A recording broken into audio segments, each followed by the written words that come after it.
So close, no matter how far. Can be much more from the heart. Forever trusting who we are, and nothing else matters. Never open myself this way. Life is ours, we live it our way. All these words I don't just say, and nothing else matters. Trust I see, and I'm finding you. Every day for us something new. Open mind for a different view, and nothing else matters.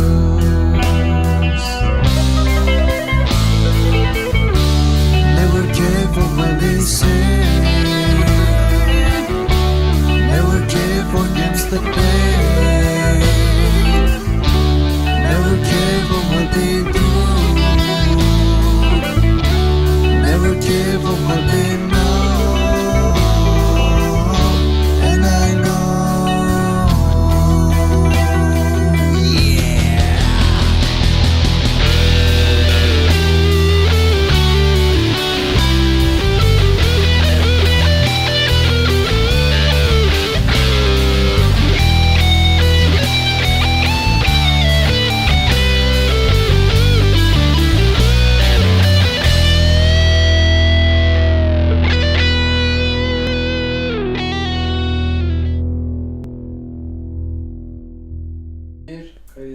Selamlar, Mamoş'la Zorlu Yokuş'un 7. bölümüne hoş geldiniz.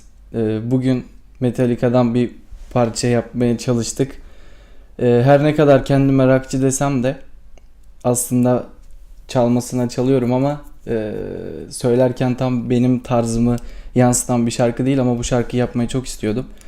O yüzden metalciler varsa beni affetsin. Şarkının Türkçe çevirisini zaten aşağıda paylaşacağım ama şimdi Türkçe sözlerini, çevirisini okumak istiyorum. En azından meramımı anlatabilirim sanırım. Ne? Meram, amaç. Konya Meram.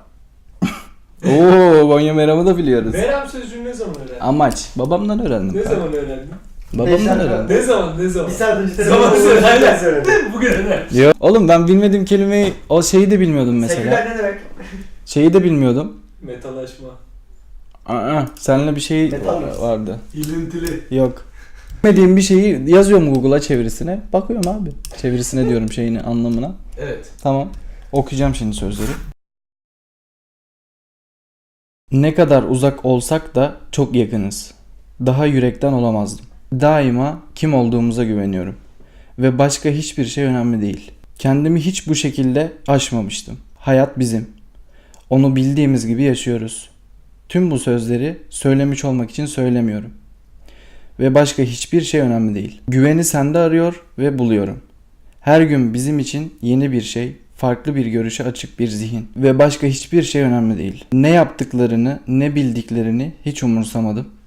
Ama biliyorum. Bugün şarkıdan bağımsız olarak albüm konusunu işlemek istiyorum.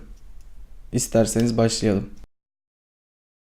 Bellek bir insan için olabilecek en büyük albümdür. Bilinç ise zihin dünyası ve kimlik oluşumunun yeşereceği toprağıdır. Oraya yerleştirdiği tüm fotoğraflar anlam dünyamızı şekillendiren yapı taşları. Bebekliğimizden beri gördüğümüz, duyduğumuz, yanlış ya da doğru bize yüklenilen her şey. Hatta zoraki anlamlar ve gerçekle ilintili ya da uzak kalmış kavramlar. Anlam dünyamız üzerine yerleştirdiğimiz kavramlaşmış kelimeler. Gerçekle barış içindeysek sorun yok. Ancak sorun varsa fotoğrafları çıkarmak ya da konuyla ilgili anlam dünyamıza mihenk taşı olan kavramlaşmış kelimeyi sorgulamak gerekir. Bazı kavramlar var ki yaşam için hayati önem taşır. Farkında olalım ya da olmayalım, yaşama açtığımız birçok pencere o kavramın yansıttığı fotoğrafı gösterir. Sanırım örneklersek yanlış olmaz.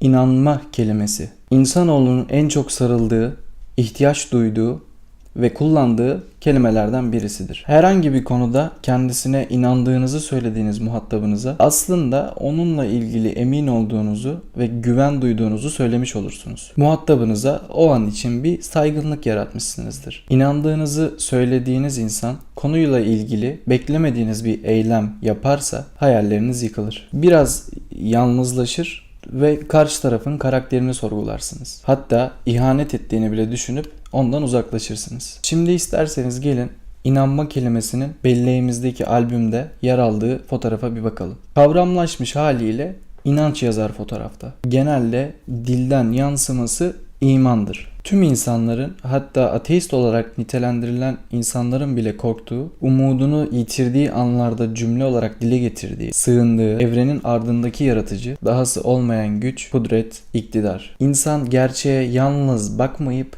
görebilirse o insana gerçekten hiç ihanet etmiyor. Güneş doğmayı bir gün bile unutmuyorsa, yağmur artık hiç inmeyeceğim demiyorsa, toprak ana ben pes ettim, hava ise artık hiç nefesine girmeyeceğim demiyorsa ve insan gitgide yalnızlaşıyor, kendini emniyet ve güven içerisinde hissetmiyorsa albümündeki fotoğrafa dönüp bir daha bakmalı.